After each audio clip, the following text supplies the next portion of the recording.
ini kan nggak ada hubungannya sebenarnya ya sama media sosial. Menurut gue aneh banget sih ngapain ngurusin TikTok kalau bener nih ya. Apalagi kan kalau udah yang gue denger nih dari tim sana juga udah mengumpulkan banyak barang bukti yang menguatkan juga. Hola netizen yang tercinta, nama Edi Darmawan Salihin tampaknya sudah tidak asing lagi di telinga masyarakat Indonesia karena ia merupakan ayah dari Myrna Salihin. Kini ia kembali jadi topik hangat di media sosial setelah melayangkan permintaan maaf kepada Otto Hasibuan. Edi Darmawan mengakui bahwa Otto Hasibuan adalah orang yang baik. Ia pun menyesal dulu sempat menuduh hal yang tidak-tidak kepada Otto Hasibuan. Edi Darmawan juga sangat mengapresiasi tanggapan Otto Hasibuan ketika dirinya menyerang pengacara Jessica Wongso tersebut. Edi Darmawan mengaku bahwa dirinya malu sudah membicarakan hal yang kurang baik terhadap Otto Hasibuan. Lebih lanjut, ia turut menanggapi berbagai video yang muncul di TikTok mengenai kasus Jessica Wongso tersebut. Menurut Edi Darmawan, kebanyakan dari video tersebut memperlihatkan narasi kebohongan. Edi Darmawan bahkan menyebut nama Brigjen Krisnamurti untuk mengatasi berbagai video hoax yang beredar di TikTok. Ia menyebut bahwa Kepala Divisi Hubungan Internasional Polri itu sudah berbicara dengan bos TikTok. Kita nggak usah marah-marahin Netflix juga ya, namanya orang cari duit, usaha cari uang dengan ngebohongin saya, ngebohongin semua orang ya di Indonesia. Janganlah kita menjadi seperti dianggap dia ini orang Indonesia bisa gue kerjain, dia cari duit di kita. Rakyat kita kan 270 juta, 280 juta kali sekarang. Nah, bayangin tuh kalau semuanya pada langganan Netflix, kali ini duitnya. Biar aja, sebetulnya buat kita juga pelajaran karena sejak adanya TikTok ini jadi rame ya karena begitu. Dulu kan belum ada TikTok, nggak berbayar itu wifi, ya. Sekarang kan TikTok dari China itu. Kalau nggak salah kemarin siapa ya Pak Susi ya, ada rapat dengan ASEAN gitu, sudah bicara sama bosnya TikTok supaya dikasih take down-nya bagaimana gitu, karena ini sudah ngawur. Saya lah digambarin lagi ditangkap, lagi digebukin, nah, itu kan saya ya diem aja udah tahu ini TikTok ini nggak masalah. Nah, gimana nih menurut netizen yang maha benar? Silahkan berkomentar ya.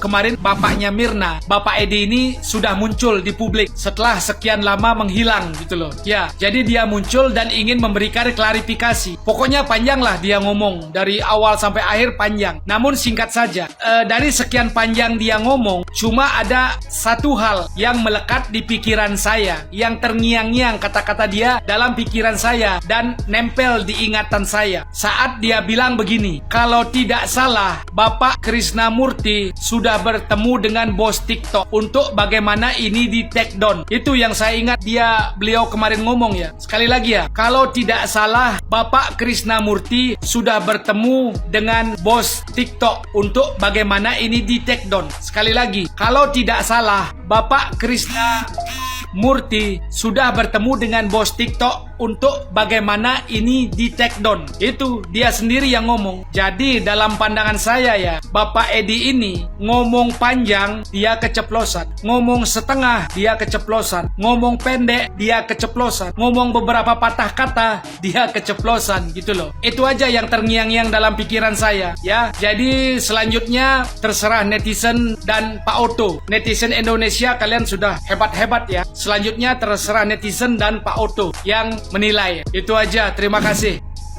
Salam sejahtera, salam, Om Swastiastu, namo buddhaya, salam kebajikan. Ini pernyataan ayah Myrna terhadap Otto Hasibuan untuk meminta maaf. Ya, permintaan maaf itu wajar diberikan atau disampaikan dari orang tersebut kepada Pak Otto Hasibuan. Namun, untuk melakukan tindakan PK, maka harus ada novum, maka harus ada pledoi yang harus disusun untuk bisa memenuhi suatu syarat melakukan PK. Nah, akan banyak rentetan-rentetan atau keterbukaan informasi, dan ada juga nanti ditemukan juga penyembunyian bukti, dan ada juga nanti ditemukan ketidaksesuaian, pengeditan dari digital, dan lain-lainnya. Nah, saya mau sampaikan pertanyaan saya satu aja. Bila mana Jessica bebas,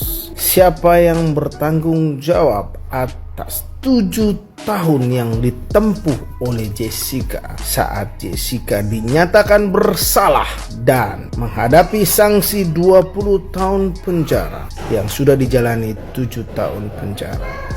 Hal ini harus ada kompensasi dari negara tentang kerugian material yang disebabkan oleh hukum yang tidak adil dan proses-proses dari hakim dan kejaksaan yang tidak memenuhi standar. Dalam hal ini catatan yang digarisbawahi, no autopsy, no crime. Jadi saat ini saya sampaikan bahwa untuk menyatakan segala sesuatu dan untuk melakukan segala sesuatu, maka harus ada keterbukaan informasi kepada masyarakat sehingga masyarakat tidak dibingungkan. Dan saya percaya Pak Okto sebagai salah satu figur lawyer yang sangat baik dan bagus di mata masyarakat untuk dapat memberikan suatu keterbukaan informasi terkait dengan yang dilakukan oleh Pak Okto dalam membela Jessica Kumala Wongso. Jadi itu aja dari saya.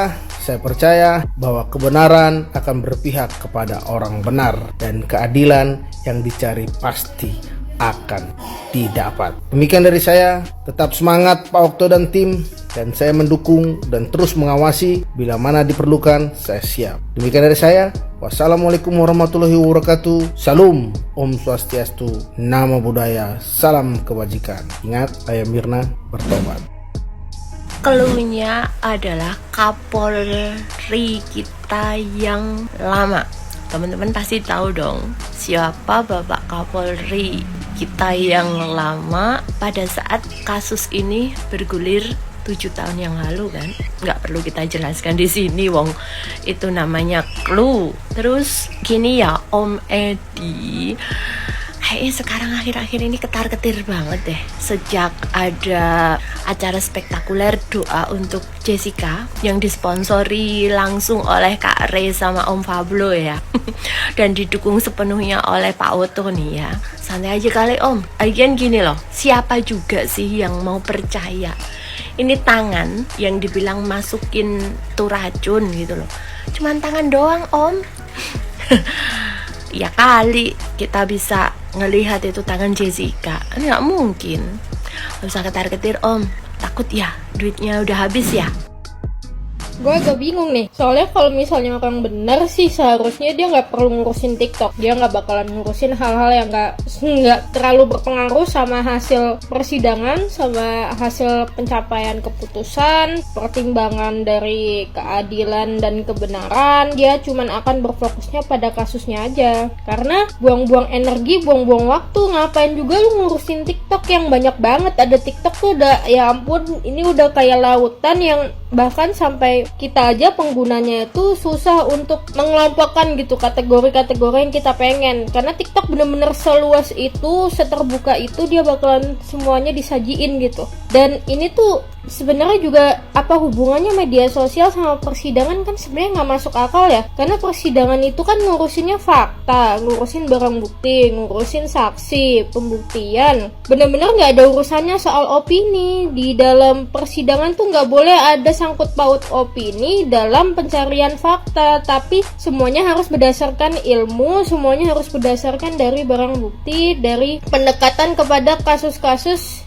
yang menyerupai dengan itu, yang bisa membuktikan bahwa oke, ini benar gitu. Ini kan nggak ada hubungannya sebenarnya ya sama media sosial. Menurut gue aneh banget sih, ngapain ngurusin TikTok kalau bener nih ya. Apalagi kan kalau udah yang gue denger nih dari tim sana juga udah mengumpulkan banyak barang bukti yang menguatkan juga, udah sampai bener-bener segitu banyak loh saksi ahli yang mendukung mereka, sampai bahkan bisa dibilang itu luar biasa banget. Dari awal kasus aja mereka itu di backing sama banyak banget orang-orang ternama yang gue aja kaget. Ngapain juga ibaratnya kayak kepala kepolisian gitu turun tangan langsung buat kasus begituan doang, sampai menteri dan wakil menteri sampai bener-bener ada di kasus itu. Ngapain? Gue sebenarnya juga dari awal bingung, ngapain ini sebenarnya orang siapa, sampai semua orang di bidang masing-masing gitu ya, orang nomor 1 di bidangnya gitu ada di situ gitu. Gue juga awal-awal gue ngerasa aneh banget, mereka ngapain mau turun gunung buat kasus beginian doang gitu.